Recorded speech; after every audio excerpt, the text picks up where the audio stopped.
Hello guys, आज का हमारा सेकंड पार्ट है गर्भावक्रांति चैप्टर का। गर्भावक्रांति चैप्टर का हमने फर्स्ट पार्ट डील कर लिया है, जिसमें हमने गर्भावक्रांति के जो जनरल चीज़ें हैं उसे देख ली हैं। गर्भावक्रांति की मीनिंग क्या होती है, कैसे गर्भ की उत्पत्ति होती है, ये सब चीज़ें हम देख चुके हैं। उसके बाद में हमने शुक्र और आर्तव दोनों को आयुर्वेदा पॉइंट ऑफ व्यू से and modern point of view से हमने डील कर लिया है। अब हम उसके आगे का आज कंटिन्यू करते हैं। तो आज हम ऋतुमती स्त्री के लक्षण से स्टार्ट करेंगे। तो ऋतुमती स्त्री का जो लक्षण है, इसकी हिंदी याद होना तो ज़रूरी है। श्लोक नहीं भी होगा तो ठीक है, कोई दिक्कत वाली बात नहीं, क्योंकि इतना इम्पॉर्टेंट नहीं है, बट इसकी हिंदी पता होनी चाहिए। तो अब हम लोग स्टार्ट करते हैं अपना सेकंड पार्ट गर्भावक्रांति का। पीन प्रसन्न वंदनम प्रक्लिनात्म मुख द्विजाम नरकामम प्रिय कथम स्त्र स्फुक्यची मूर्धजाम स्फुरद भुज कुंज शोणी नाभ्युर जघन स्फिचाम हर्षो उत्सुक्य परम चापी विषाद ऋतुमति मिति। तो सुश्रुत ने अपने शारीर स्थान के तीसरे अध्याय में दिया है ये वाला श्लोक, ऋतुमति का श्लोक। तो इसका ये अर्थ है कि जो ऋतुमति स्त्री होती है उसका जो चेहरा होता है वो फुला हुआ होता है, मतलब कि खिला हुआ होता है, वह प्रसन्न होती है। और प्रक्लिनात्म मुख, मतलब कि उनका जो मुख से मतलब देह और मुख दांत ये सब जो है ना क्लेद युक्त रहते हैं। पुरुष को चाहने वाली होती है, मधुर बातचीत करने वाली होती है। कुक्षी आँख और बाल जो होते हैं ना वो शिथिल हो जाते हैं। उसके बाद में बाहु, श्रोणी प्रदेश, स्तन्य, नाभि, उरु और जघन, मतलब कि नितंब, इन सब में स्फुरन हो जाती है। और जो रति कार्य, मतलब कि जो मैथुन क्रिया है उसमें हर्ष की उत्पत्ति होती है, मतलब हर्ष और उत्कंठ मालूम होती है। वो ऐसे लक्षण वाली जो स्त्री होती है उसे ऋतुमती स्त्री समझना चाहिए। फिर है सघोग्रहित गर्भा के लक्षण। तो सघोग्रहित गर्भा के जो लक्षण हैं इसमें ये जो श्लोक है ये याद करना आपको ज़रूरी है। ये इंपॉर्टेंट श्लोक होता है, इसकी हिंदी और श्लोक दोनों आपको याद होना चाहिए। श्रमो गलानी पिपासा शक्ति सदन शुक्र शोणित्यो बंधनम स्फुरन योने। ये सुश्रुताचार्य ने तीसरे अध्याय में दिया है।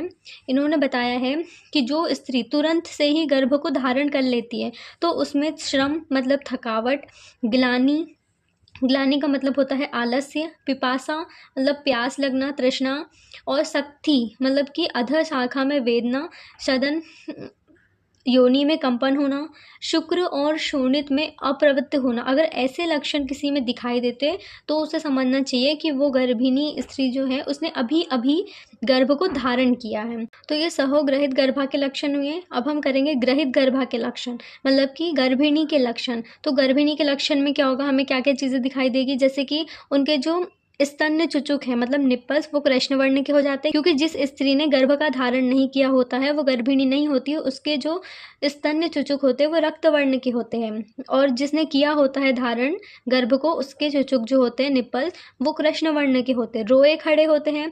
आँखों के जो बाल होते हैं वो चटकने लगते हैं, मतलब कि चिपकने लगते हैं। बिना कारण ही वमन होता है उन्हें। अच्छी गंध से भी उनका मनमुटाव हो जाता है, और मुख में लाल स्वर मतलब कि सलाइवा आने लगता है। हाथ पैर शिथिल हो जाते हैं, अर्थात थकावट होने लगती है। तो ये सभी लक्षण जो है गर्भिणी स्त्री के लक्षण होते हैं।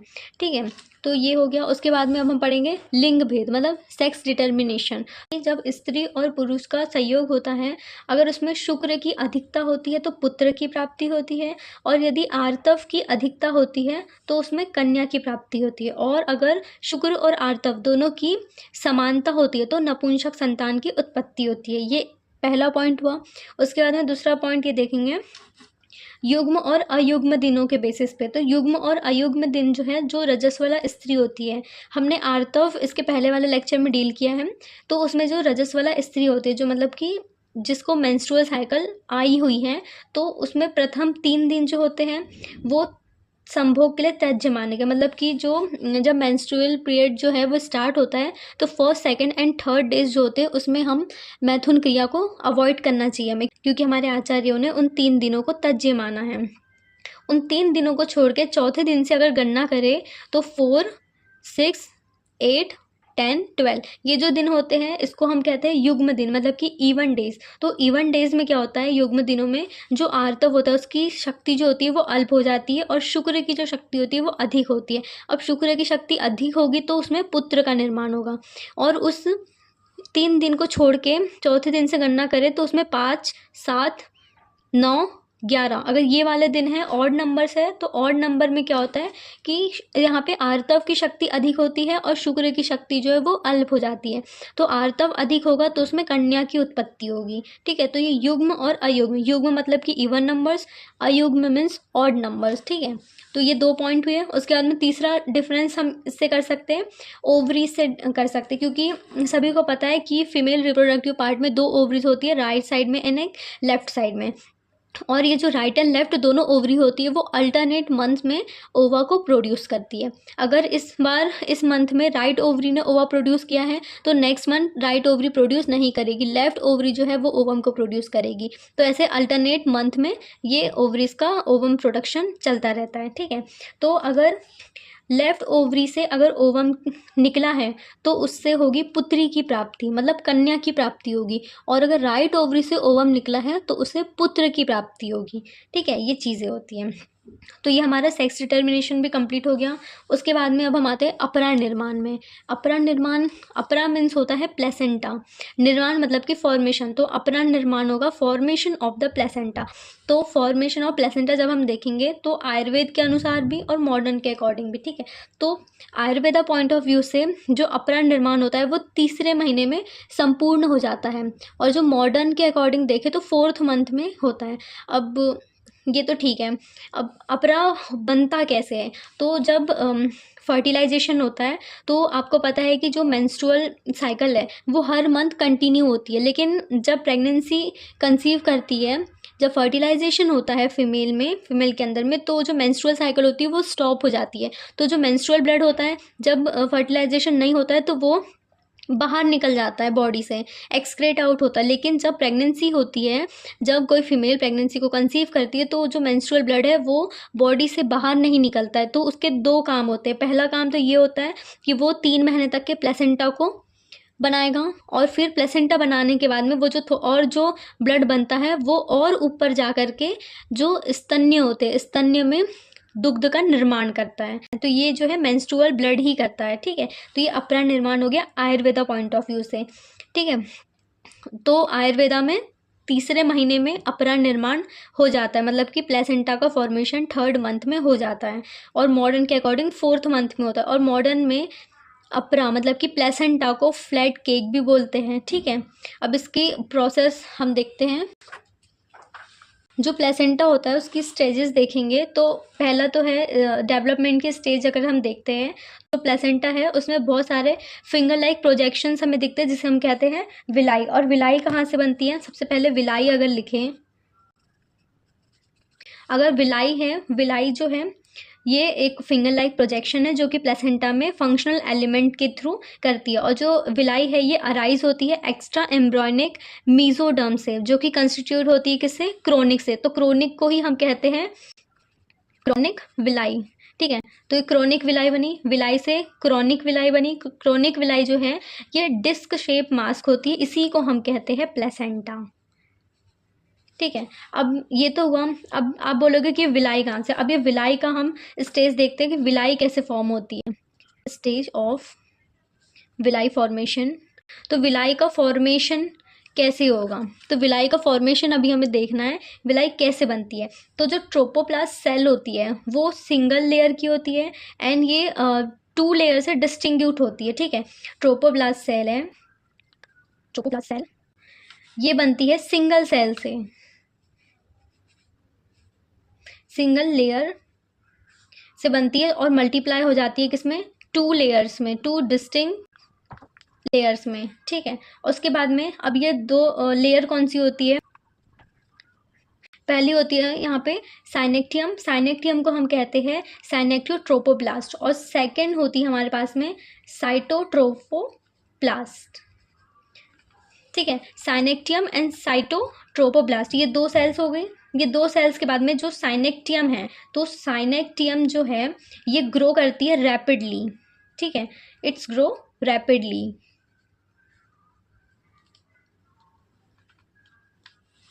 It's grow rapidly and appears lunes, मतलब कि ल्यूनेस से अपीयर होने लगती है, एंड अपीयर लैक्यूनी। लैक्यूनी क्या है? Lacunae are separated from partition of, मतलब कि ये जो साइनेक्टियम है, साइनेक्टियम से सेपरेट पार्टीशन होता है लैक्यूनी का। लैक्यूनी भी इंपॉर्टेंट टर्म है। लैक्यूनी के बाद में जो साइनेक्टियम है जो कि रैपिडली ग्रो हो गया है, ये यहाँ पे आएगा टैबिक्यूलाई में। जब ये टैबिक्यूलाई में आता है तो यहाँ पे क्या होता है कि जो लैनिक्यूर है इसकी स्पेस जो है वो बनने लगती है। जब इसकी स्पेसेस बनेगी लैनिक्यूर की टैबिक्यूलर में, तो जो एंडोमेट्रियम की जो वॉल होती है साइनेक्टियम से कनेक्ट, उसकी जो ब्लड वेसल्स हैं वो ओपन हो जाएगी और वो ऊपर की तरफ जाएगी। लैक्यूनर स्पेस यहाँ पे जो फॉर्म हुआ है वहाँ पे जो ब्लड है वो फील होने लगेगा। तो यहाँ पे क्या हुआ था, साइनेक्टियम जो है रैपिडली ग्रो हुआ। रैपिडली ग्रो होने के बाद में यहाँ पे लैक्यूनी अपीयर हुआ। फिर लैक्यूनी अपीयर हुआ तो यहाँ पे उसकी स्पेस फॉर्म्ड हो गई। ठीक है, स्पेस फॉर्म हुई। स्पेस फॉर्म होने के बाद में टैबिक्यूलाई फॉर्म हुआ। टैबिक्यूलाई जो है यहाँ पे एंडोमेट्रियम जो है जो साइनेक्टियम से ग्रो हुआ है, तो वहाँ पे ब्लड वेसल्स बनेंगी जो कि ऊपर की तरफ जाएगी, और ऊपर की तरफ जाएगी जहाँ पे क्या है, लैक्यूनी स्पेस है। तो जब लैक्यूनी स्पेस है वहाँ पे जो ब्लड है वो फील होने लगेगा। ठीक है, उसके बाद में जब ब्लड फील होएगा, ब्लड फील इन लैक्यूनी स्पेस, अगर ब्लड इसमें फील हो गया तो जो टैबिक्यूलाई है ये कहाँ जाएगा, सेंट्रल कोर में जाएगा। कहाँ पे, साइटोट्रोपोप्लास्ट में। साइटोट्रोपोप्लास्ट जो है ये यहाँ पे मैटरनल ब्लड जो है ये फील होएगा। यहाँ पे आया। उसके बाद में टैबिक्यूलर, यहाँ ये जाएगा सेंट्रल कोर साइटोट्रोपोप्लास्ट। देन ये सराउंडेड होगा किससे, मैटरनल ब्लड से, सराउंडेड बाय मैटरनल ब्लड, जो कि किसको फील करेगा, लैक्यूनर स्पेस को, वापस से लैक्यूनर स्पेस को फील करेगा। जब यहाँ पे आ गए तो इसी को हम क्या बोलते हैं, इसी को हम बोलेंगे ट्रेबिक्युलस। ट्रेबिक्युलस बोला क्योंकि, ट्रेबिक्युलस इसलिए बोला क्योंकि यहाँ पे जो टैबिक्यूलाई था वो सेंट्रल ऑफ साइटोट्रोपोप्लास्ट में गया, जो कि सराउंडेड था मैटरनल ब्लड से। मैटरनल ब्लड से फिर वो जाके फील हुआ उसने लैक्यूनर स्पेस में, और जब वो लैक्यूनर स्पेस में चला गया तो उसी को हमने कह दिया ट्रेबिक्युलस। ट्रेबिक्युलस से ये चला गया प्राइमरी वैलियस से। प्राइमरी वैलियस जो है यहाँ पे इसको वापस से लैक्यूनर स्पेस बोलेंगे हम इसे, लैक्यूनर स्पेस। फिर यहाँ से वो चला गया इंटरवेलस स्पेस में। इंटरवेलस स्पेस में जाने के बाद में ये सेकेंडरी वैलियोसिस बन गया। सेकेंडरी के बाद में ये टर्जरी वैलियोसिस बन गया। ठीक है, अब टर्जरी जब बन गया तो इसको हम बोलेंगे साइटोट्रोपोप्लास्टिक सेल। साइटोट्रोपोप्लास्टिक सेल, साइटोट्रोपोप्लास्टिक सेल्स जो है इसी को हम बोलेंगे एंकरिंग विलाई।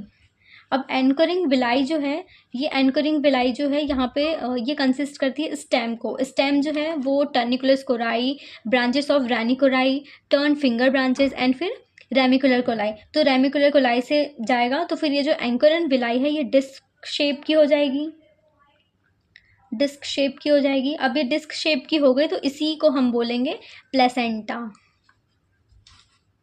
यही हमारा होता है प्लेसेंटा। और प्लेसेंटा जो होता है इसमें 15 से 20 लोब्स प्रेजेंट होते हैं। अगर इसकी हम डायमीटर देखें तो डायमीटर होती है 6 से 8 इंच की इसकी डायमीटर होती है। और अगर इसका हम वेट देखें तो इसका वेट होता है 500 ग्राम्स। ठीक है, अभी वापस से मैं आपको एक्सप्लेन करती हूँ। प्लेसेंटा का फॉर्मेशन देख रहे थे, डेवलपमेंट ऑफ प्लेसेंटा का।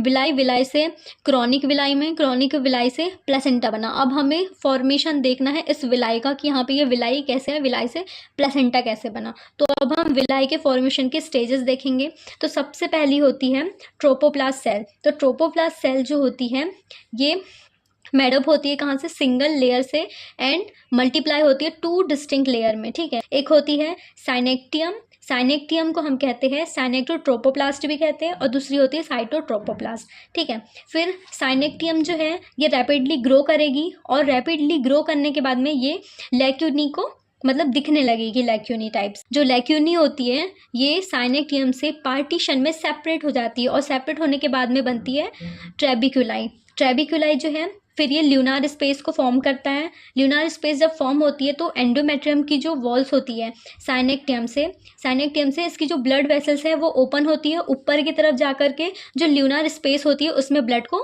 फिल करती है। अब जब इसमें ल्यूनार स्पेस में ब्लड फिल हो जाता है तो जो ट्रेबिकुलर होता है, जो ट्रेबिकुलाई जो है वो सेंट्रल ऑफ साइटोट्रोपोप्लास्ट के पास जाता है, वहाँ पे मैटरनल ब्लड जो है उससे सराउंडेड होता है, और फिर लैक्यूनर स्पेस में फिर से ब्लड फिल होने लगता है। अब जब इससे ब्लड फिल होगा ट्रेबिकुलाई से तो वो बन जाएगा ट्रेबिकुलस। जब वो ट्रेबिकुलस बन गया तो ट्रेबिकुलस जो है ये प्राइमरी विलाई में चला जाएगा। प्राइमरी विलाई को ही फिर लैक्यूनर स्पेस बोलते हैं। फिर यहाँ से प्राइमरी विलाई से इंटरवेनस स्पेस में चला जाएगा, इंटरवेनस से सेकेंडरी, सेकेंडरी से टर्जरी चला जाएगा। जो टर्जरी में जाने के बाद में ये साइनेक्टम से इमर्ज हो जाएगा। इसके इमर्ज होने के बाद में अब यहाँ पे दो चीज़ें आएगी, एक है विलाई, तो जो विलाई होती है ये फीटल साइड में होती है, ये फीटल साइड होगी, और दूसरा है साइटोट्रोपोप्लास्ट सेल। तो साइटोट्रोपोप्लास्ट सेल जो होता है ये होगा मैटरनल साइड में, ठीक है।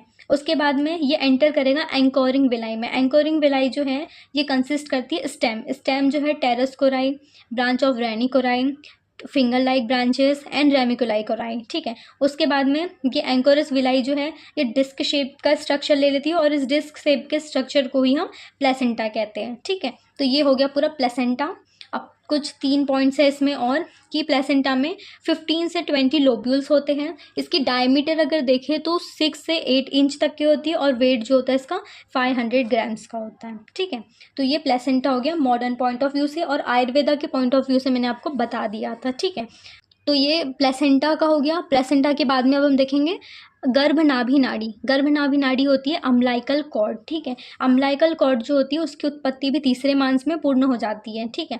उसके बाद में जो ये अम्लाइकल कॉर्ड होती है यही प्लेसेंटा से अटैच होती है। प्लेसेंटा और बेबी के बीच का जो संबंध स्थापित करने वाली जो चीज़ होती है उसी को नाभि नाड़ी कहते हैं, गर्भनाभि नाड़ी, जो कि प्लेसेंटा से बेबी को अटैच करके रखती है, ठीक है। तो गर्भनाभि नाड़ी से ही बेबी को न्यूट्रिशन जाते हैं। तो उस अम्लाइकल कॉर्ड में एक अम्लाइकल वेन होती है और 2 अम्लाइकल आर्टरी होती है, ठीक है। तो ये प्लेसेंटा था, और प्लेसेंटा के बाद में इतना सा छोटा सा ही गर्भनाभि नाड़ी थी, इट मीन्स अम्लाइकल कॉर्ड, ठीक है। तो इसकी जो उत्पत्ति है वो भी तीसरे मांस में पूर्ण हो जाती है। अब हम लोग नेक्स्ट टॉपिक कवर करेंगे, वो है गर्भ रोता क्यों नहीं है, मतलब कि जो गर्भाशय में गर्भ रोता क्यों नहीं है ना। तो उसका रीज़न है, तो ये श्लोक है, अगर याद हो गया तो वेल एंड गुड, एंड ना हुआ तो ठीक है, कोई बात नहीं, पर इसको याद रखना, एटलीस्ट इसकी हिंदी तो याद होनी ही चाहिए, क्योंकि ये क्वेश्चन आ सकता है कि गर्भाशय में रोता क्यों नहीं है, तो आपको पता होना चाहिए कि क्या रीज़न है उसके ना रोने का, ठीक है। तो अब हम इसको पढ़ते हैं। जरायु न मुखक्षणे कंठे च कफ वेष्टिते वायोर्मार्ग निरोधास्य न गर्भस्य प्ररोदिते। शुश्रूष स्थान के दूसरे अध्याय में बताया गया है कि गर्भ क्यों नहीं रोता है। उनका उस स्थिति में जो गर्भ है उसका जो मुख है वो आच्छादित रहता है, किससे, जरायु से। जरायु मतलब कि एमनियोटिक मेम्ब्रेन से, ठीक है। और उसका जो कंठ होता है, मतलब कि जो थ्रोट है, उसमें कफ का अवरोध होता है। अतः जो कंठ नाड़ी मतलब कि जो ट्रैकिया है, जो वायु का जो मार्ग है ना, उसमें ट्रैकिया में अवरोध उत्पन्न होने लगता है, क्योंकि वायु का मार्ग होता है उसमें अवरोध उत्पन्न होगा, तो इसीलिए जो है गर्भाशय में नहीं रोता है। फिर से उसका जो कंठ है उसमें कफ जो है वो अवरुद्ध कर देता है, कफ का अवरुद्ध। और जो ट्रैकिया होता है, मतलब कि जो कंठ नाड़ी होती है ट्रैकिया, उसमें वायु का जो मार्ग होता है वो अवरोध हो जाता है, और उसका मुख जो है वो जरायु से आच्छादित रहता है। ये 3 रीज़न होते हैं जिसकी वजह से जो गर्भ है वो गर्भाशय में नहीं रोता है, ठीक है। तो ये 3 चीज़ें आपको याद रखनी है। अब हम पढ़ेंगे गर्भ उत्पादक सामग्री। तो जो गर्भ उत्पादक सामग्री है इसका श्लोक आपको याद करना है, ये इम्पॉर्टेंट है, ठीक है। तो श्लोक इसका याद करना, ध्रुवम चतुर्णा सन्निध्यात गर्भस्याद विधि पूर्वक ऋतु क्षेत्र अंबु बीजाणाम सामग्र्याद अंकुरो यथा। शुश्रूष स्थान के दूसरे अध्याय में है। इसका ये अर्थ है, गर्भ उत्पादक सामग्री का ये है, यहाँ पे 4 चीज़ें बताई गई है। बीज, बीजाणाम मतलब कि बीज, ऋतु, क्षेत्र और अम्बु। अम्बु मतलब जल, ठीक है। तो इस श्लोक में ये बताया गया है कि जिस प्रकार से ऋतु मतलब कि ऋतु अनुकूल होनी चाहिए, क्षेत्र मतलब कि अच्छी जमीन, अम्बु मतलब कि जल, बीज मतलब कि अनाज या जो भी सब्जी है उसका दाना, ठीक है। जैसे इन चारों पदार्थों के मिलने से अनाज के अंकुर की उत्पत्ति होती है, उसी प्रकार इन चारों तत्वों से क्षेत्र, बीज, अम्बु और ऋतु, इन चारों बीजों से के मिलने से मनुष्य में गर्भ की मतलब मनुष्य के अंकुर की उत्पत्ति होती है, अर्थात गर्भ की उत्पत्ति होती है, ठीक है। ऋतु से हमें समझना चाहिए, ऋतु मतलब हमें समझना चाहिए ओव्यूलेशन या मेंस्ट्रुअल साइकिल, ठीक है। क्षेत्र से हमें समझना चाहिए यूट्रस, अम्बु से समझना चाहिए न्यूट्रिशन, न्यूट्रिशन के साथ में उपस्नेह और अपस्नेह, न्यूट्रिशन के साथ में उपस्नेह और उपस्वेद। ये दो चीज़ जो उपस्नेह और उपस्वेद है इसको मैं भी बताती हूँ, ठीक है। बीज का मतलब ये समझना चाहिए, बीज से स्पर्मेटोजोआ और ओवम, ठीक है। चार चीज़ समझ में, बीज मतलब स्पर्मेटोजोआ, ओवम, ऋतु मतलब कि मेंस्ट्रुअल साइकिल या ओव्यूलेशन, क्षेत्र मतलब यूट्रस और अम्बु में न्यूट्रिशन है, न्यूट्रिशन के साथ में उपस्नेह और उपस्वेद है। अब उपस्नेह और उपस्वेद में बताती हूँ क्योंकि मैंने आपको अभी अपराह्न निर्माण पढ़ाया है। अपराह्न निर्माण में मैंने आपको बताया मतलब कि जो प्लेसेंटा का जो फॉर्मेशन है वो आयुर्वेद के अकॉर्डिंग तीसरे महीने में होता है, ठीक है। तो अब क्वेश्चन ये है कि तीसरे महीने में होता है तो 3 महीने के पहले भी तो हाथ पैर और बहुत सारे लिम्स डिजिट्स जो है वो उनका फॉर्मेशन हो जाता है। तो वो कैसे होता है, जब प्लेसेंटा 3 महीने में बनता है तो उसके पहले जो फर्स्ट 3 मंथ है उसमें बेबी को न्यूट्रिशन कैसे मिलता है, तो वो उपस्नेह और उपस्वेद से आपको पता चलेगा। तो जो उपस्वेद है, उपस्वेद का मतलब होता है मॉइस्चर या फिर स्वेद। तो स्वेद है, अब मैंने उपस्वेद बोला तो स्वेद जो है उसका मतलब होता है वाष्प मतलब वेपर्स, ठीक है। तो जब तक के प्लेसेंटा का फॉर्मेशन नहीं होता है तब तक के जो गर्भ का जो पोषण है ना वो उसके बीज जो स्पर्मेटोजोआ और ओवम की जो एनर्जी होती है जो उन्होंने ग्रहण किया होता है पहले, जिस आहार से वो बने हुए होते हैं उसी से 3 महीने तक के गर्भ का पोषण होता रहता है, क्योंकि ये उपस्वेद से होता है। उपस्वेद से वही कि जो मात्र का जो रस और रक्त है उससे मिलने वाले जो है आहार, उसी से गर्भ मार्ग की स्थिति जो है वो डिसाइड होती है।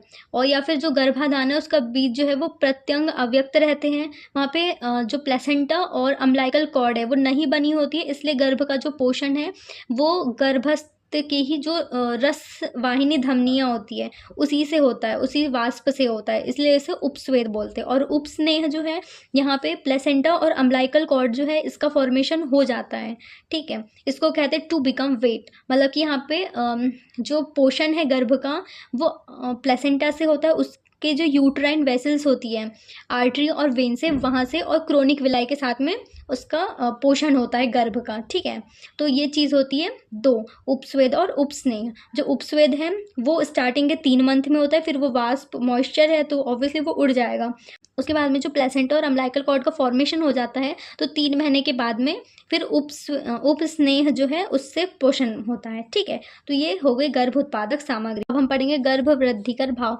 तो ये जो गर्भ वृद्धिकर भाव है इसके सारे श्लोक आपको याद करने हैं, ठीक है, और इसका कॉमन श्लोक भी याद करना है क्या क्या चीज़ें होती हैं, ठीक है। तो अब हम इसको पढ़ते हैं। तत्र गर्भस्य पित्रज मात्रज रसज आत्मज सत्वज सात्मजनानी शरीर लक्षणानि, ठीक है। तो पित्रज, मात्रज, रसज, आत्मज, सत्वज और स्यात्मज, ये जो 6 भाव हैं ये गर्भ वृद्धिकर के भाव हैं, ये आपको याद रखना है। और इसके जो सेपरेट श्लोक है ये भी याद रखना है कि पितृज भाव में क्या चीज़ें आती है, ठीक है। तो ये तो 6 वृद्धिकर भाव होते हैं, अब इनको अकेले अकेले हमको डील करना है, ठीक है। पहला भाव है हमारे पास में पितृज भाव। तो पितृज भाव में है गर्भस्य केश शमशु लोम अस्थि नख दंत शिरा स्नायु धमनी रेतः प्रभातिनी स्थिराणी पितृजानी। इसका ये अर्थ है केश का अर्थ है बाल, शमशु मतलब कि दाढ़ी मूछ, लोम मतलब कि पोर्स, अस्थि मतलब बोन्स, नख दंत शिरा स्नायु धमनी तथा शुक्र रेत मतलब कि शुक्र, ये स्थिर और कठिन भाव जो होते हैं ये पितृज भाव होते हैं, ठीक है। फिर आते हैं हम सेकंड मात्रज भाव में। तो मात्रज भाव में है मांसम शोणित मेदो मज्जा हृदय नाभि यकृत प्लीहा आंध्र गुदा प्रभातिनी मृदुनी मात्रजानी। मतलब इसका अर्थ है मांस, रक्त, मेद, मज्जा, हृदय, नाभि, यकृत, प्लीहा, आंत्र, गुदा तथा अन्य जो भी मृदु भाव पाए शरीर में जो पाए जाते हैं वो मात्रज भाव कहलाते हैं। ठीक है, जितने भी कठिन भाव होंगे वो पित्रज होंगे, मृदु भाग जो होंगे वो मात्रज होंगे। अब आते हैं हम रसज में। रसज में है शरीरोपचयो बलम वर्णम स्थिति हान निश्चयः रस जानी। ठीक है, इसका ये अर्थ है कि शरीर की धातुओं की वृद्धि, बल, वर्ण, स्थिति तथा क्षय, ये सब भाव जो होते हैं ये आहार रस द्वारा ही प्राप्त किए जाते हैं, तो ये सब रसज में आएंगे। फिर है आत्मज। आत्मज भाव में है इंद्रिया यानी ज्ञानम विज्ञान मायु सुखम दुखादिका चात्म जानी। इसका यह अर्थ है कि इंद्रिया, ज्ञान, विज्ञान, आयु, सुख तथा दुख, ऐसे सभी जो भाव है जो आत्मा से प्राप्त किए जाते हैं उन्हें आत्मज भाव कहते हैं। फिर है सत्वज भाव। सत्वज भाव में है शौच मास्तिक कयमभ्यासो वेदेशु गुरुण पूजनम, अर्थात सत्व का मतलब होता है मन। मन सदैव सत्व गुण से ही प्रेरित होता है।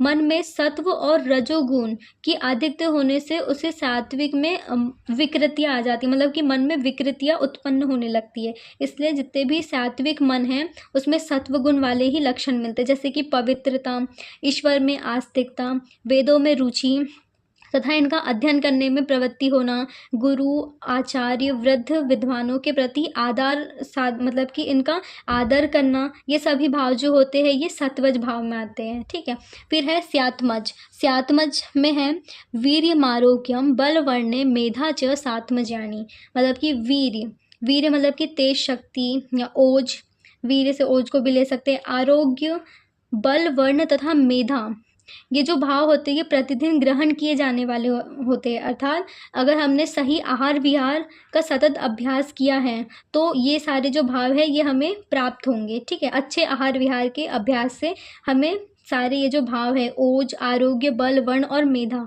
ये हमें प्राप्त होते हैं। ठीक है, तो ये जो 6 भाव हैं इनके श्लोक, इनकी हिंदी आपको याद करनी है क्योंकि इसमें सेपरेट क्वेश्चन पूछ लेते हैं। ठीक है, तो ये गर्भ वृद्धि कर भाव होते हैं, तो ये भी हमने डील कर लिया। अब हम देखेंगे जो अनेक आचार्यों ने अपने अपने मत दिए हुए हैं अंग प्रत्यंगों के नाम पे। ठीक है, तो ये भी आपको याद ही करना है। तो आचार्य चरक के अनुसार कुमार शीरा भारद्वाज ने सिर दिया है, काकायन ने हृदय दिया है, भद्रकाप्य ने नाभि दिया है, भद्र शौनिक ने गुदा, बडीश ने हस्तपाद, वैवेह जनक ने इंद्रिया, आत्रेय ने सर्वांग दिया है। फिर आचार्य सुश्रुत के अनुसार शौनक ने सिर दिया है, कृतवीर्य ने हृदय दिया है, पाराशर ने नाभि, मार्कंडेय ने पाणिपाद, सुभूति गौतम ने मध्य शरीर, धन्वंतरी ने सर्वांग प्रत्यंग युगपद। तो ये आपको याद ही करने हैं, ये मैंने भी याद किए थे। इसके ट्रिक आप बना सको तो बना लेना, वैसे तो बहुत ईजी है, याद हो जाते। बस ये याद रखना कौन से आचार्य चरक के हैं